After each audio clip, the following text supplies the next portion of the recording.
Adicionar convidado.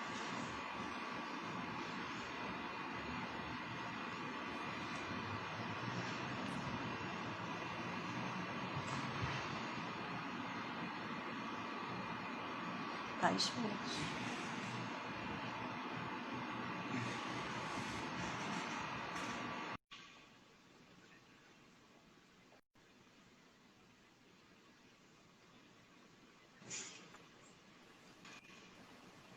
Olá. Olá. Olá, boa noite. Boa noite. Tudo tranquilo, Tudo bem? Humberto? Tudo tranquilo, graças a Deus. E você? Estou bem também. Muito obrigado Ah, aí pela sua gentileza de estar aqui com a gente hoje à noite, tá? Então, quero eu que dar agradeço. as boas-vindas a você, a todos que estão participando dessa live hoje. Então, pessoal, nós estamos hoje aqui com Humberto Baltar, né, que é professor, que é educador, pai, Sim, né, esposo, e é o idealizador, né, do coletivo Pais Preto Presente. E hoje sim, ele sim. vai conversar aqui com a gente, né, para fazer a gente compreender um pouco sobre a paternidade preta, né, Humberto? Então, assim, eu vou mediando, fazendo algumas perguntas, né, mas você fique bem à vontade para explicar para a gente um pouco, né, do que é a paternidade preta, se a gente pode compreender isso, né? Isso também, a gente falar de paternidade, falar da representatividade que a figura do pai, né, tem. A gente sabe que a ciência do desenvolvimento, a psicologia do desenvolvimento, traz também muitos estudos, né, para a gente sobre a figura paterna, né, o significado da figura paterna. Mas eu iniciaria, né, já perguntando para você, né, o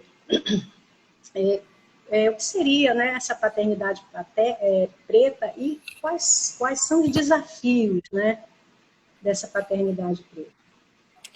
Sim, essa pergunta é muito boa, né? Porque aqui no Brasil a gente não sabe muito bem o que é ser preto, né? Já que a nossa identidade ela é forjada, né? A partir do momento que nós estamos aqui por uma escravização do povo preto, né? Nós não somos nativos do Brasil e com isso existe um certo estranhamento do povo preto com a nacionalidade brasileira, né? A gente não se encontra aqui, a gente tem uma realidade do genocídio preto, por exemplo, em que um jovem preto é morto a cada 23 minutos, né? Com isso, o homem preto não consegue se identificar no Brasil por uma série de questões. E na paternidade não é diferente. Os modelos de paternidade que nós recebemos vêm da branquitude, vêm do patriarcado, são contaminados de machismo, por exemplo, é uma visão muito eurocêntrica, né, do que é ser pai, que é aquele pai provedor, por exemplo, né, aquele pai que mantém a casa, mantém a família, tem uma liderança dentro de casa, quando na verdade essa não é a visão, por exemplo, da ancestralidade africana, que não vê o homem nesse papel de provedor, né? Em África, o homem ele é um agregador, um colaborador, né, não só da sua companheira, mas de toda a aldeia. É uma outra ideia. Esse conceito de núcleo familiar, sendo só o papai, a mamãe e a criança, isso não é pertencente à visão ancestral africana. A criança, nessa visão ancestral, ela é filha de toda aquela aldeia, ou seja, todos são igualmente responsáveis por aquela criança. Então é uma outra ideia do que é esse paternar. Esse paternar, na realidade, é um complemento, né, da formação dessa criança. Esse pai, de maneira nenhuma, é visto como o eixo, né, central da formação, né, dessa criança que está chegando, né? Porque, por exemplo, na visão cristã, o homem, ele é o cabeça da casa, né? Então tudo gira em torno desse homem. É como se ele fosse a fonte de toda a segurança, a fonte de toda a segurança também econômica, não apenas segurança emocional e psicológica das pessoas que estão ali. É toda uma No carga, né, em sentido, cima desse homem. É uma, é entendo, uma, né? é uma perspectiva, né, outra, totalmente diferente. E o homem preto, nem que ele quisesse, né, nem que ele queira, ele consegue abarcar essa visão de paternidade simplesmente por questões socioeconômicas, estruturais, que já colocam o homem preto numa condição de ser incapaz de ser esse provedor financeiro, por exemplo. Nós somos os líderes no subemprego no Brasil, líderes de evasão escolar, também em função do racismo estrutural. Então, o homem preto que tenta se encaixar nesse modelo de paternidade que é dado para gente, ele está fadado a desenvolver neuroses, depressão, até mesmo o suicídio. A gente lidera também os moradores de rua, a população que mora nas ruas, a maioria é preta também. Então, tudo isso são consequências diretas desse racismo estrutural que não permite que a gente se sinta pertencente em parte alguma. E quando a gente carece desse conhecimento da nossa ancestralidade, do nosso pertencimento, a gente acaba realmente caminhando aí para a marginalidade e para esse não lugar. Isso. Assim, aproveitando também, né, essa sua fala, aí como é que você vê essa influência, por exemplo, ideológica, né, que tenta enfraquecer, né, essa figura paterna negra, negando, por exemplo, a questão da afetividade, do afago?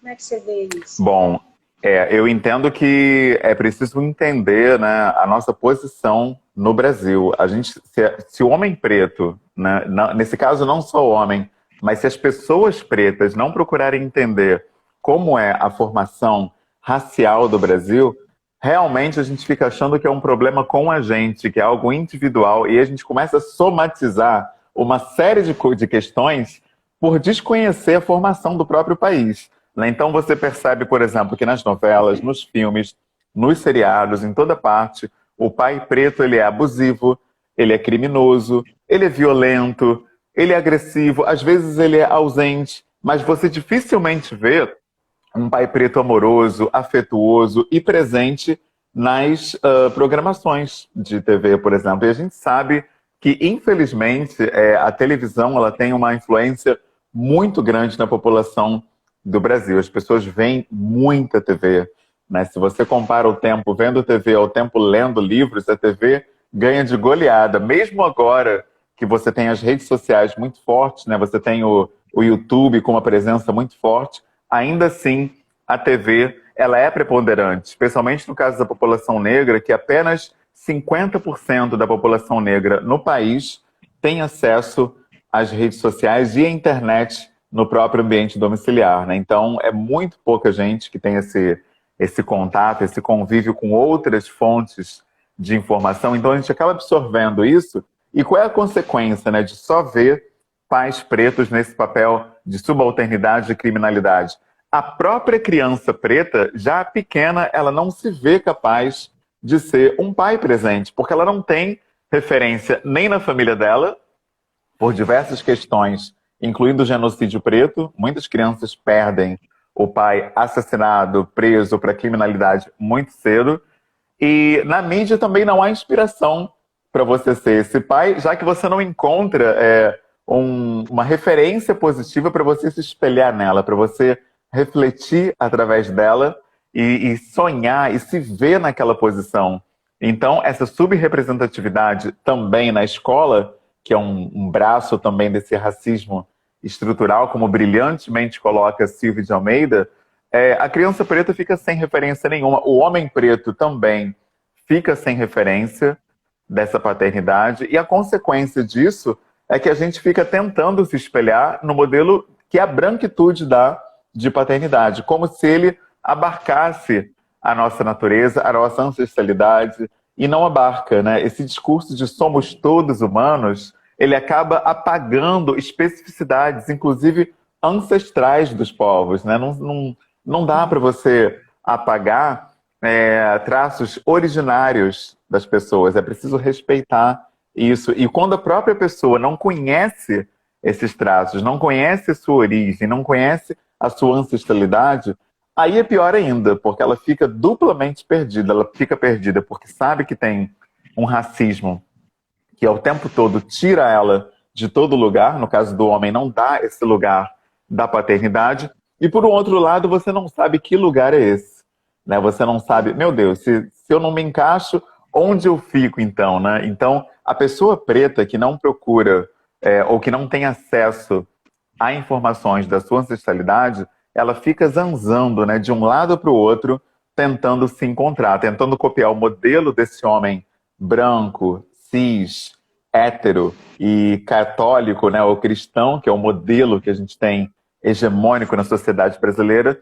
só que nem ali ela tem lugar por causa do racismo estrutural. Tem diversos exemplos, né, do que eu estou dizendo. Um exemplo que eu gosto muito de citar é do pai do Ronaldinho, né, Ronaldinho, um jogador famoso, milionário, que foi pegar um elevador no condomínio de luxo onde eles moravam, e uma moradora do condomínio não quis entrar no elevador com ele, né, por racismo, não quis ocupar o mesmo espaço, quer dizer, o espaço de um elevador é um espaço minúsculo, e aquela moradora se recusou em estar junto com aquele homem. Não adiantou ser famoso, não adiantou estar num condomínio de luxo, não adiantou casar com uma loira de olhos claros, né, para ter ali um simbolismo social maior, ter uma aceitação maior. Nada disso o livrou de passar por esse episódio. Então isso ilustra bem a condição do homem preto no Brasil. Uhum. E aí você falou do racismo estrutural, né, que o professor Silvio Almeida coloca muito bem, e às vezes a gente mesmo não tem noção, né, do que significa esse racismo estrutural, né? Então ele chega a falar da questão do racismo individual, institucional, e como isso está impregnado na subjetividade. Ele chega a falar também, em um momento que eu pude observá-lo numa entrevista, né, da questão do inconsciente mesmo, né, dessa questão do racismo estar tão impregnado no inconsciente da sociedade. Como é que você vê isso, apesar de que tudo que você explicou aí, a gente já, né, tem uma brilhante ideia, né, quando ele fala dessa coisa da subjetividade, do inconsciente, né, do professor Silvio Almeida no racismo estrutural. Bom, eu acho que a dificuldade maior nessa questão é que a gente não percebe o racismo estrutural agindo através da gente. Eu acho que essa é a grande armadilha. E, ao mesmo tempo, essa armadilha, ela aponta a solução, né? Porque se a gente não percebe, a solução é a gente estar atento o tempo todo aos nossos comportamentos, às nossas falas, nossos posicionamentos, inclusive nós pretos também, né? Porque a gente acaba internalizando muitas dessas noções que o racismo estrutural transmite. Tem um estudo que eu gosto bastante, que ele relaciona os sorrisos, né, que as crianças recebem na escola com a performance escolar. E é fascinante isso, porque, por exemplo, uma professora, né, que sai com o marido para jantar num restaurante num domingo à noite e está lá comendo com o marido, e chega uma criança de rua pedindo dinheiro ou pedindo comida, uma criança que quase sempre é preta, quando ela chega no dia seguinte, na escola, para trabalhar, dando aula, e recebe os trabalhinhos, por exemplo, dos alunos, que vem aquele aluninho preto entregar o trabalhinho dele, ela dificilmente esboça um sorriso para esse aluno, porque imperceptivelmente ela conecta aquele aluno à criança que no dia anterior estava lá no restaurante pedindo dinheiro a ela, incomodando ela no jantar. Então, com isso, sem perceber, nem ela sabe por que não sorriu para aquele aluno. E aquele aluno nota, ele percebe, obviamente, que todos os alunos estão recebendo um sorriso, um elogio. Nossa, que lindo o seu trabalhinho, parabéns, muito bem. E ele não ganhou essa declaração efusiva, né, de admiração. E aí ele já começa a sentir que não é igual aos outros. Então, a criança preta, a pessoa preta, ela começa muito cedo a perceber que na sociedade brasileira ela não tem o mesmo valor simbólico, né? E isso a gente reproduz também nós pretos, né? A gente às vezes está na rua, vem uma criança preta correndo, existem muitos pretos que pegam seu celular, guardam, protegem com medo, né, de ser assaltado. Por quê? Porque a mídia bombardeia todos nós diariamente com reproduções e programações que mostram crianças pretas nesse lugar de criminalidade, nesse lugar de roubo, né, de assalto, de tráfico. Então, a gente acaba introjetando isso. E para tirar isso, né, para fazer esse exorcismo, é um trabalho muito forte, é um trabalho de muita leitura, muita conscientização, muita revisão mesmo de conceitos, né? É preciso fazer uma espécie de... É quase que uma PNL, né? É uma reprogramação mental. Você tem que se reprogramar a ver pessoas pretas, se relacionar com pessoas pretas em outro paradigma. Eu, como professor, no ensino público há 20 anos, eu posso dizer que, para mim, isso foi um desafio também, mesmo eu sendo preto, né? Porque eu trabalhei em escolas que você tinha muitos jovens pretos em áreas de criminalidade, e a gente percebe que os professores ficam com um certo temor, né, desses jovens, uma certa desconfiança até, eu diria.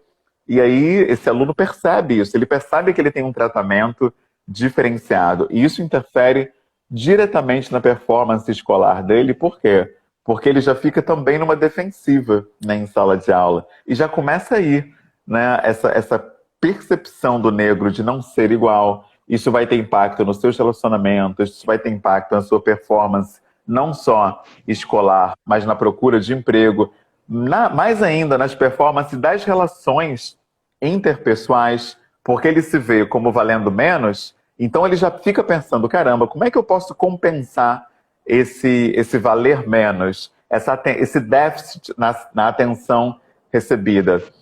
A maioria recorre aos bens materiais, né? Você vê os pretos comprando tênis da Nike por R$ 800 um par de tênis, mais do que um salário mínimo. Você vê comprando um iPhone que custa R$ 5.000, R$ 6.000, que a pessoa me vendo com aquele aparelho, ela vai me enxergar um pouco melhor. Eu tento, através de bens materiais, compensar essa forma negativa que me enxergam. E as pessoas que não têm esse acesso ao dinheiro para adquirir bens numa tentativa de ser visto de outra forma, vão usar o próprio racismo estrutural. O racismo estrutural enxerga que o preto que está com uma branca, o preto que está com uma loura, ele venceu, ele conseguiu, ele se superou.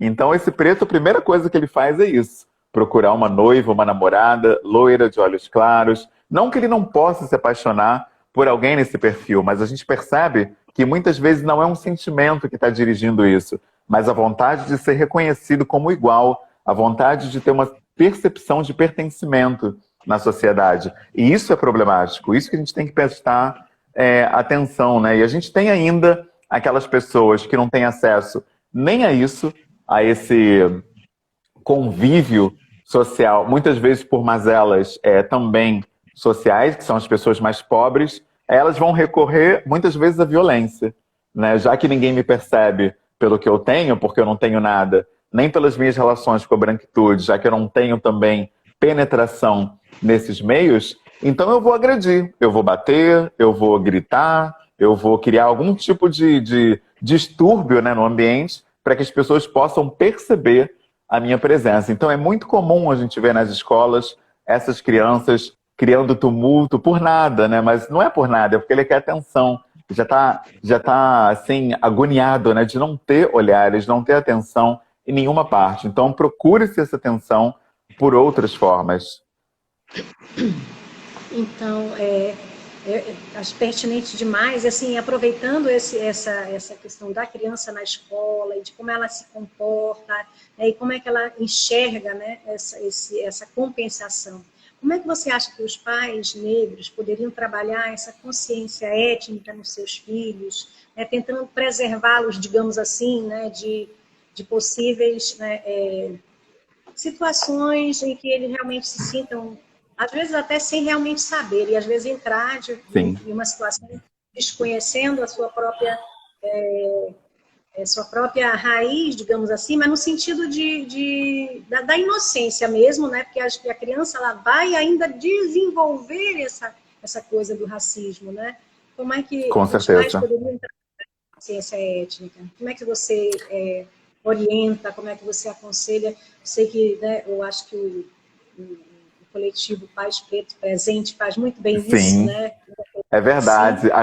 A gente começou olhando mais essa questão da representatividade, né, de mostrar famílias pretas nas mais diversas configurações, para que as pessoas nos vejam sob outros aspectos, mas com o passar do tempo, tanto a educação parental quanto a educação antirracista e também a orientação sobre a Lei 10.639/03, especialmente para educadores, se tornaram também frentes principais no coletivo. E a partir desse trabalho, eu tenho visto que a gente não tem preparo algum para abordar a questão racial. Eu digo tanto na educação, professores, escolares e universitários, como principalmente nas famílias, né? Porque Eu, como professor, eu posso dizer, eu estudei na Universidade do Estado do Rio de Janeiro, que é uma universidade pública e inclusiva. Em nenhum dos 4 anos de bacharelado e nem no ano final de licenciatura, eu vi disciplina alguma abordando a questão racial. A Lei 10.639/03 não foi abordada em nenhuma das cadeiras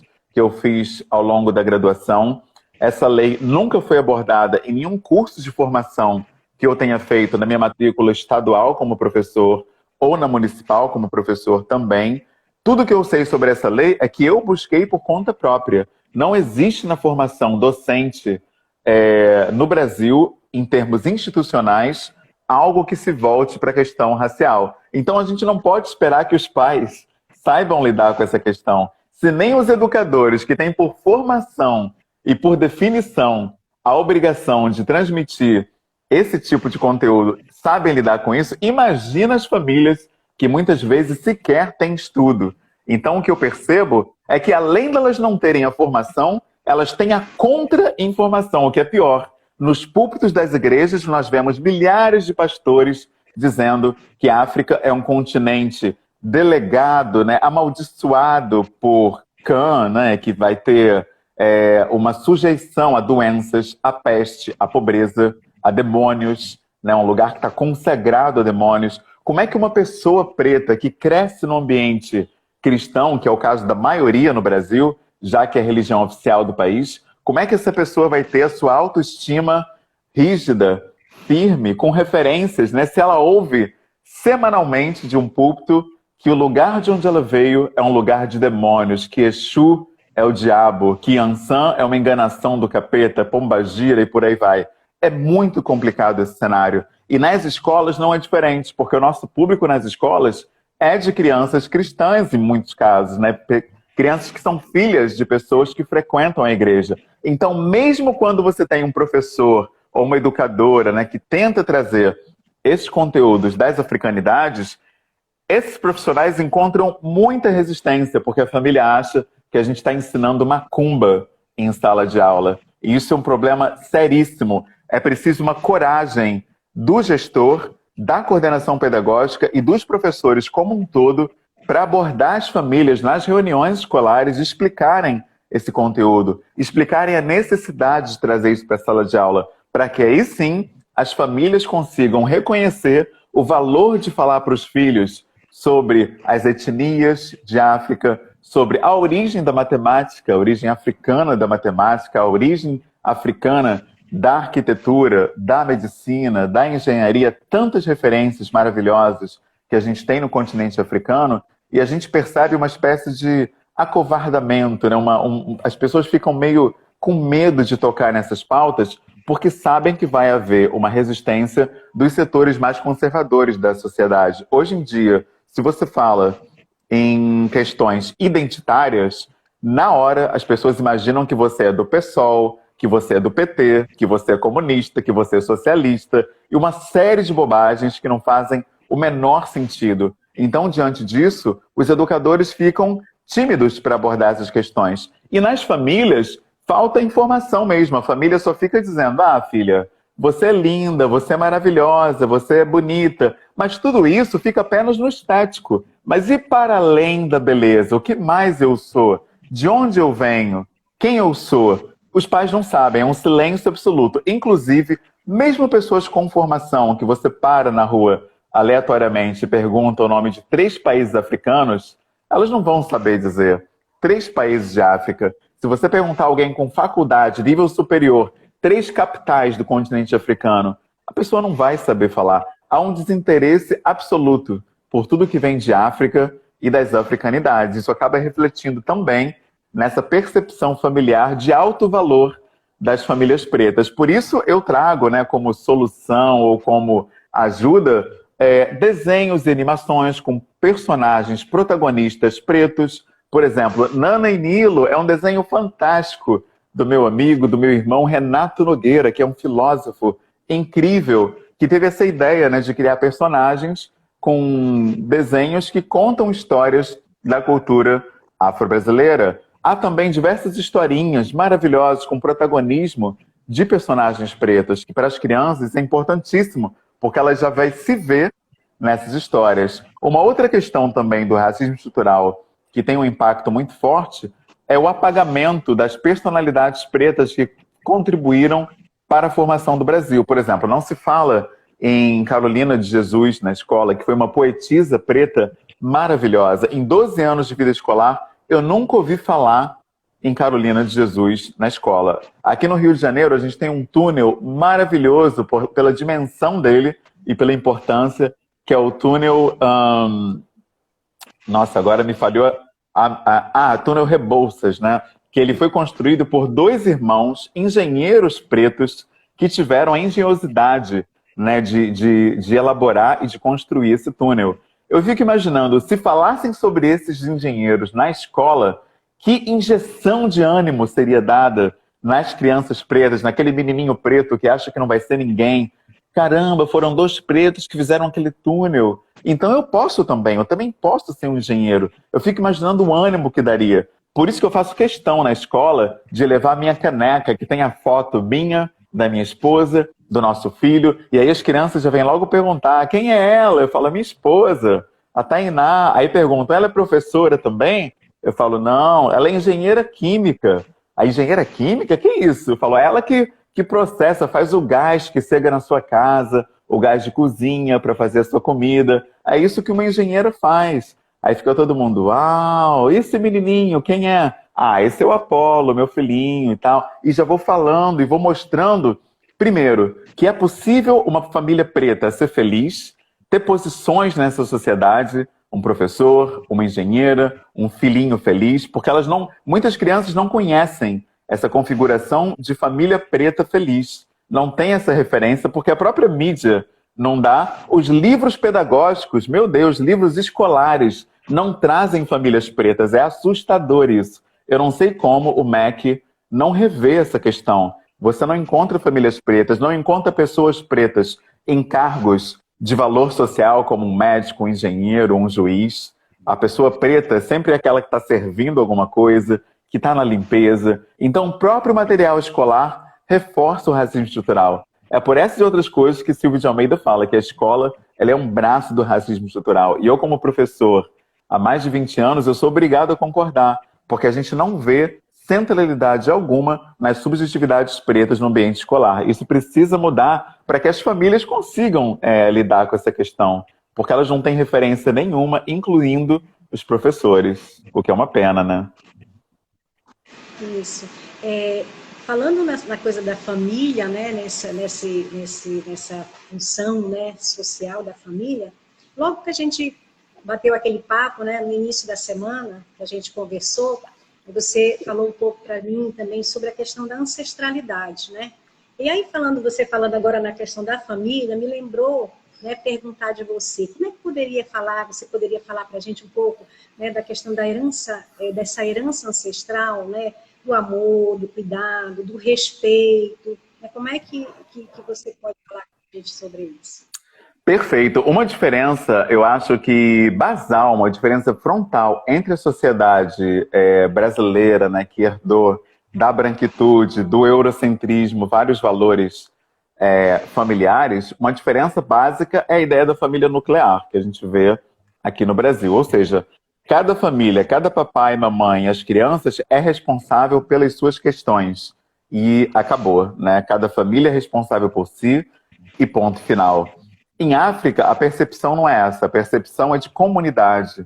Então tem até aquela frase famosa, né, africana, que é preciso uma aldeia inteira para criar uma criança. Isso é maravilhoso, porque quando você tem uma criança em África, aquela criança é responsabilidade de todo aquele povoado. Então, isso tira uma sobrecarga, especialmente da mãe, que aqui no Brasil essa realidade da mãe solo, da mãe preta solo, então, é algo muito presente.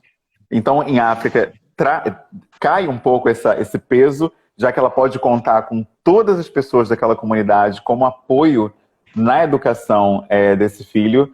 E mais ainda, a visão também de colaboração, de cooperação é muito maior, porque não existe em África essa hierarquia de gêneros, que é outra coisa que a branquitude dá pra gente através do machismo. Que o homem é mais importante, é mais inteligente, é o provedor. A mulher é aquela que é frágil, que vai receber, que vai pedir ao homem, e isso prejudica demais a formação das famílias, porque a mulher fica entendendo que ela tem que pedir ao companheiro para ajudá-la nos afazeres domésticos e da criação dos filhos, o que é uma loucura total. Em África, na verdade, é uma percepção de que ambos são uma extensão da família. Não existe essa percepção de que eu sou um, a minha esposa é uma e o meu filho é outro. Nós todos pertencemos a uma rede. Eu sou uma extensão da minha esposa.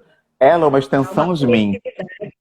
Exatamente. O nosso filho é uma extensão de nós dois. Ou seja, se ela é uma extensão de mim, eu não posso jamais agredi-la. Eu não posso jamais violentá-la. Eu não posso jamais estuprá-la, por exemplo. A gente sabe que no Brasil os números de estupro marital são assustadores. A quantidade de mulheres casadas que são estupradas nos seus casamentos e sequer se sentem à vontade para ir à delegacia, porque sabem que vão virar piada do próprio delegado, porque ele vai dizer, pelo amor de Deus, seu marido te traiu?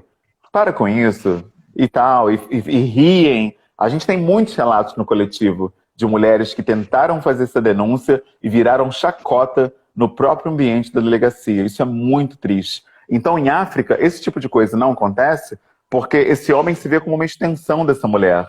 Então, não há como conceber essa agressão. É óbvio que eu estou falando de povos, de culturas que preservam esses conhecimentos ancestrais, porque você tem em África muitos países que foram colonizados, assim como o Brasil, e adquiriram esses valores do colonizador, esses valores do machismo, esse valor de acreditar que é melhor ou maior que a mulher, né? Então, é preciso analisar isso. Por exemplo, Angola é um país que é altamente machista, principalmente em função dessa colonização. Então, dada essa análise, aí sim a gente consegue pesquisar as nossas origens, nossos valores. Por exemplo, aqui no Brasil, o que a gente tem de referência para a educação de gênero é o feminismo. Só que o feminismo, ele é gerado na Europa, ele é gerado pela branquitude. Então, mais uma vez, ele ignora a nossa ancestralidade, a especificidade do povo preto.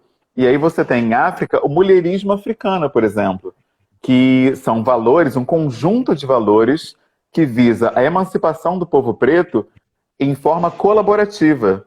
Pretos e pretas juntos, arquitetando a sua ascensão. Aí é uma outra ideia, porque não existe essa ideia de um gênero melhor que o outro, um gênero tentando sobrepujar o outro. Então, é uma forma decolonial de enxergar a nossa ascensão. Porque se você traz uma forma de ascensão que ignora a sua origem, ignora o teu pertencimento, ignora a tua ancestralidade, você está simplesmente trocando de alienação. Você está mudando do machismo para uma espécie de didatismo, né, de como você deve se comportar enquanto homem, porque uma mulher colocou o dedo na sua cara com uma cartilha de comportamentos para você cegamente adotar. Isso também não resolve. É preciso que você se perceba no processo para que você se aproprie dele. E a desconstrução do gênero também passa por isso. Por isso que eu indico muito que as pessoas conheçam o mulherismo africano, procurem na internet Nah-Dove, N-A-H, Dove, que é uma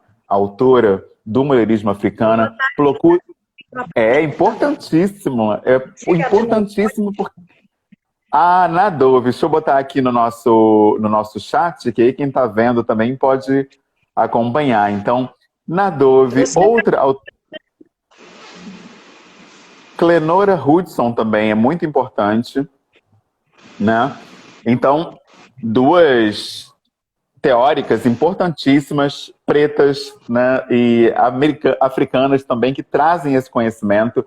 E com relação a essa cultura familiar, valores ancestrais para a família, eu acho que o livro O Espírito da Intimidade, ele deve estar em toda biblioteca de alguém que se propõe a enxergar a questão familiar por um eixo não branco, né? Um eixo para além da branquitude, um eixo não colonial e não colonizante. Então, esse Espírito da Intimidade é um livro de Sobun Fusomé, que é maravilhoso, porque ele traz esses valores em que ela fala do povo dela, né? Então, traz esses princípios da criação, a importância dos rituais na vida familiar, rituais esses que podem ser até mesmo para o casal, por exemplo. No meu caso, no nosso caso aqui em casa, o nosso mêsversário é todo dia 3. A gente separa o dia ou para fazer um jantar juntos, para curtir um filminho, né? Agora foram as nossas bodas de algodão, então a gente pediu a vovó para segurar o bebezinho um pouquinho, a gente foi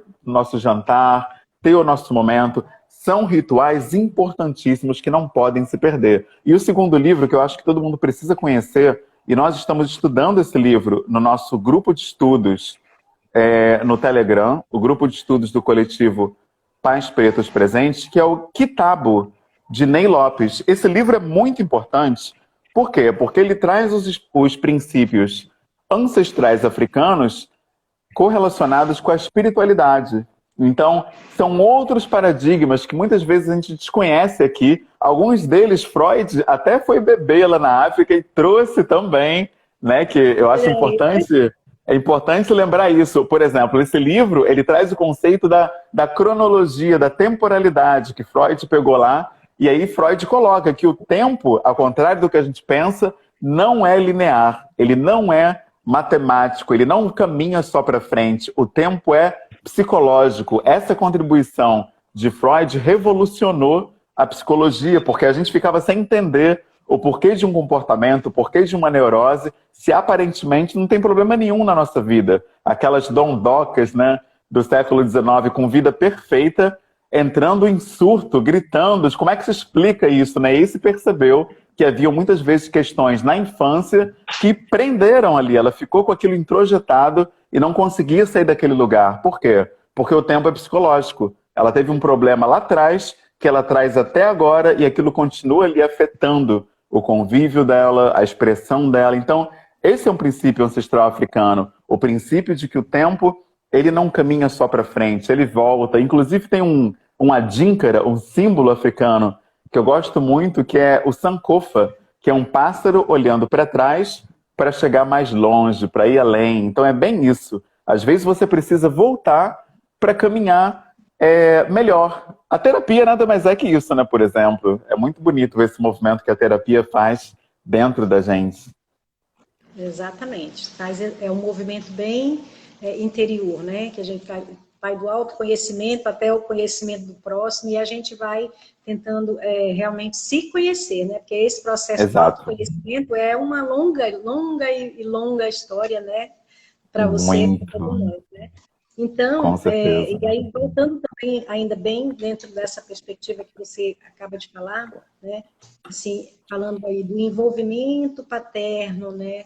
Diferentemente do que a gente conhece, né, na nossa sociedade ocidental, né, colonizada, né, esse envolvimento paterno, do cuidado, da atenção, da disponibilidade, né, da responsabilidade, né, aqui no exercidas pela figura masculina. Como é que você vê isso na criação dos filhos?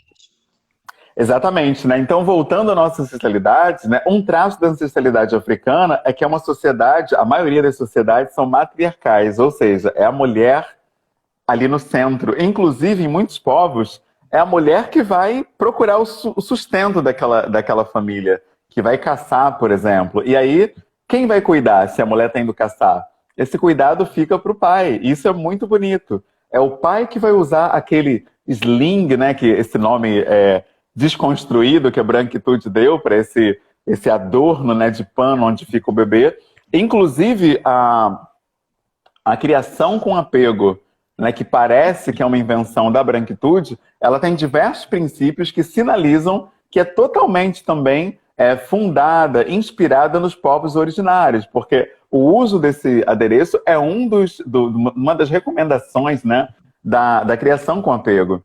Ou seja, um adereço africano que coloca o corpo do bebê junto ao seu, permite ele sentir a temperatura do seu corpo, se sentir totalmente acalentado, refugiado, né, uma questão de intimidade, né, um espírito da intimidade. Inclusive o nome desse livro, O Espírito da Intimidade, ele vem justamente disso. A intimidade, ela gera um espírito próprio, né, uma espécie de, quase como uma entidade autônoma, que está além das pessoas envolvidas na relação. E essa entidade também precisa de cuidados. E perceber isso é o que faz um casamento, por exemplo, durar, a relação familiar florescer, porque a gente entende que essa relação precisa respirar, precisa se alimentar, e essa noção africana é importantíssima. Então, quando esse pai entende que ele cuida dessa criança, assim como a mãe também cuida, ele não vê o cuidar em si como inferior. É por isso que eu passo lá no coletivo, a gente comenta muito isso, a importância de dar bonecos de bebê para os meninos, para o menino aprender de pequeno a paternar, para o menino gostar de paternar, brincar de trocar fralda, brincar de botar para dormir, brincar de dar uma mamá para o bebezinho. É preciso que a gente encoraje o cuidar nos meninos. O menino brasileiro não sabe falar de sentimentos. O menino brasileiro não sabe ser afetuoso. Porque a gente não é com ele, a gente não elogia o menino, a gente não acaricia o menino. O próprio presidente da República, o presidente do Brasil, disse numa entrevista que nunca falou "eu te amo" para os filhos, porque eles são homens. Olha só que loucura. Esse é o modelo que a gente tem. Então, a gente precisa rever o que a gente está fazendo com os meninos, porque estamos alimentando uma cultura que faz com que milhares de mulheres morram diariamente no Brasil. Isso acontece, esse feminicídio, ele é fruto direto da dificuldade que a gente tem de educar afetivamente as nossas crianças. Não dá para dissociar essas duas coisas. Eu lembro do meu próprio exemplo, eu tinha 10 anos de idade, já me perguntavam quantas namoradinhas eu tinha na escola, me perguntavam no plural, ou seja, me ensinaram com 10 anos de idade que as mulheres eram colecionáveis. Gente, isso é assustador, a gente precisa rever os modelos que nós damos para as crianças. E, obviamente, eu segui o modelo que me foi dado, porque eu lembro que eu até inventava números, eu dizia que eu tinha 2 namoradinhas, 3, e mais tarde eu acabei fazendo isso, né? Eu acabei reproduzindo esse modelo tóxico, colecionando mulheres, tendo 3, 4 namoradas, mentindo, falando que amava todas elas, que elas eram únicas. Isso começou a me fazer mal, me fazer sentir péssimo de ter que inventar histórias só para levar uma mulher para a cama. Isso é péssimo, é destrutivo, e a gente alimenta isso na forma como educamos os nossos meninos. É por isso que a gente tenta no coletivo desfazer esses modelos tóxicos que a branquitude dá para a gente, que o Ocidente dá para a gente. Por isso que a gente fala o tempo todo em resgate à ancestralidade africana, porque o que a gente recebe aqui enquanto modelo, até mesmo na escola, é muito complicado, é muito prejudicial à nossa saúde, especialmente a saúde mental. A população preta é a que mais reside nas instituições manicomiais, por exemplo, e a que mais se mata. Quem mais se suicida no Brasil é o homem preto. Isso é assustador, isso é um dado da OMS, um dado que assusta, um dado que dá medo, principalmente para mim, né, que sou homem preto. A gente fica sabendo que deve o tempo todo estar olhando para a nossa saúde. Agora é o Novembro Azul, todo mundo falando de próstata, câncer de próstata, como se próstata fosse o único problema, né, que o homem tem de saúde, né? Como se esse machismo tóxico que exalta a violência, exalta a autodestruição através da bebida, através das agressões físicas, não tivesse problema algum. Eu acho que a bandeira maior desse tal Novembro Azul devia ser saúde mental, que eu acho que a saúde mental é a maior mazela na masculinidade. A gente não tem referências, né? Você falou tudo agora.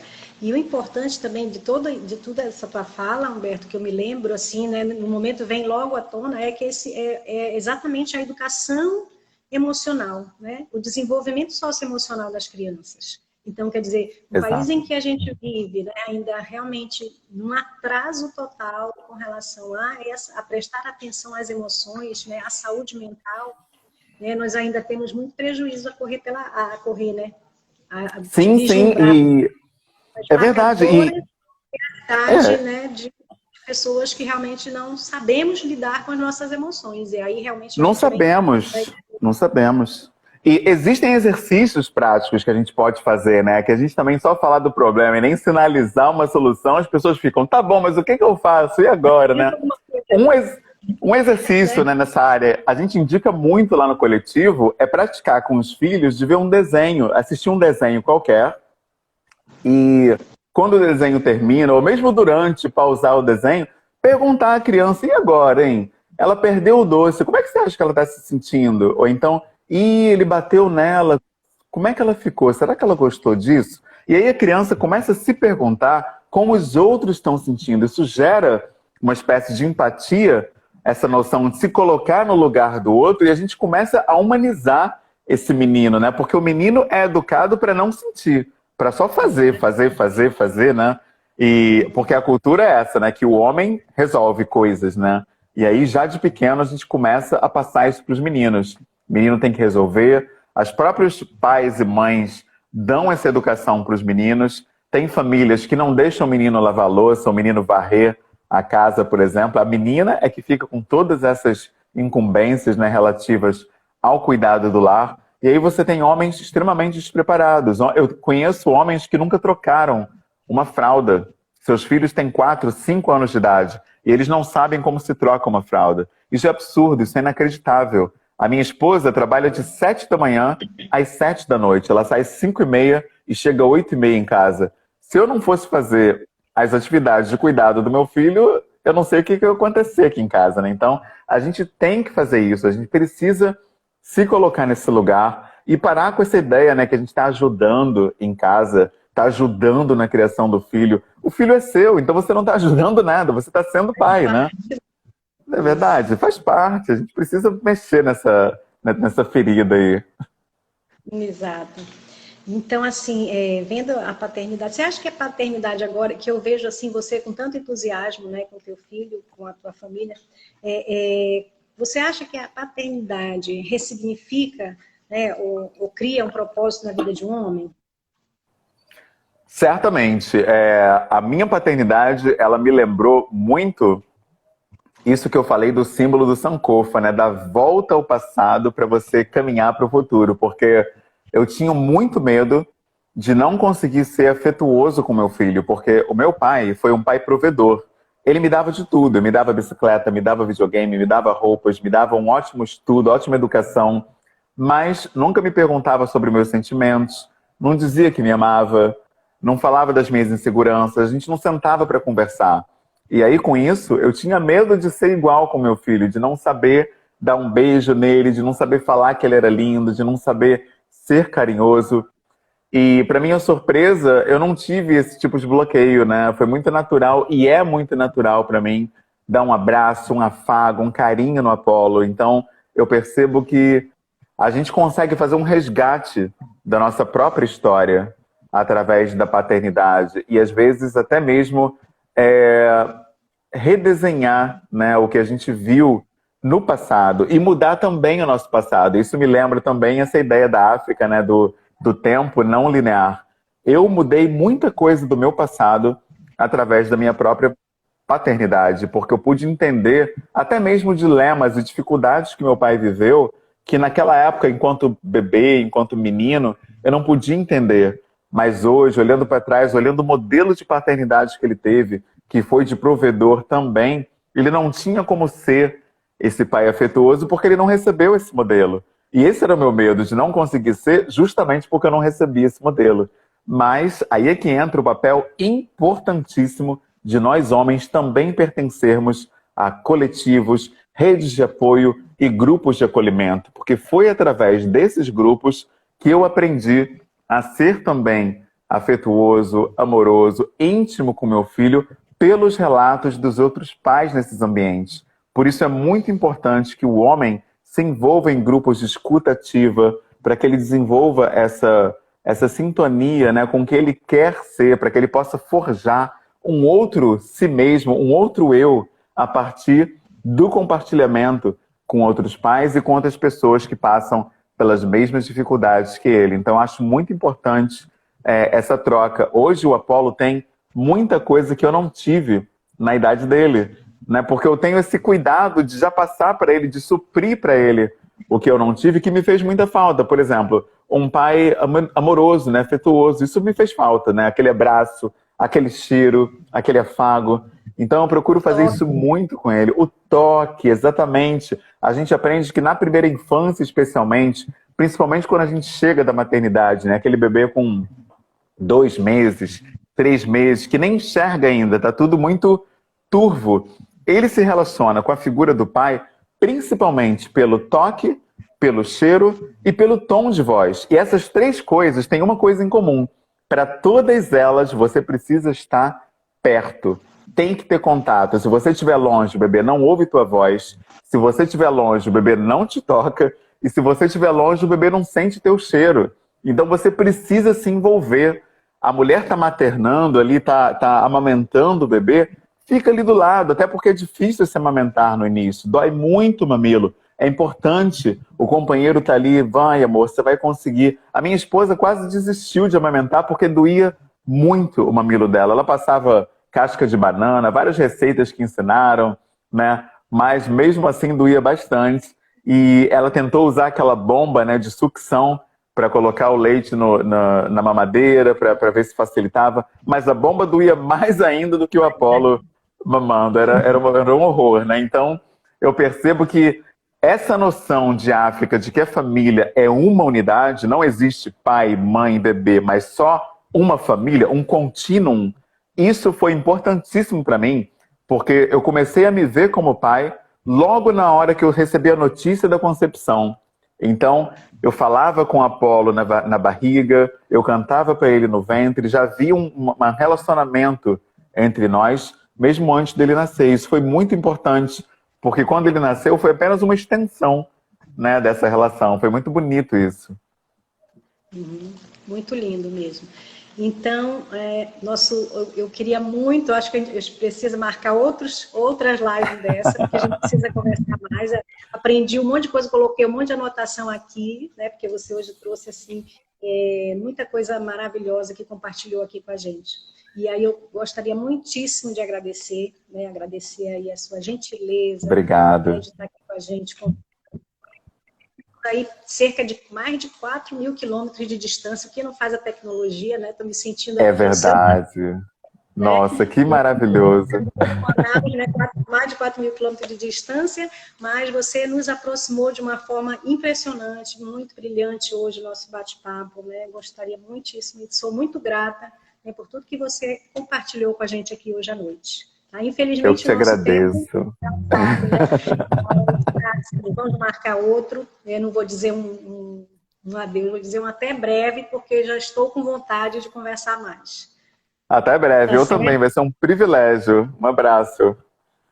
Eu agradeço muitíssimo. Um abraço. Tchau, tchau. Tchau, tchau.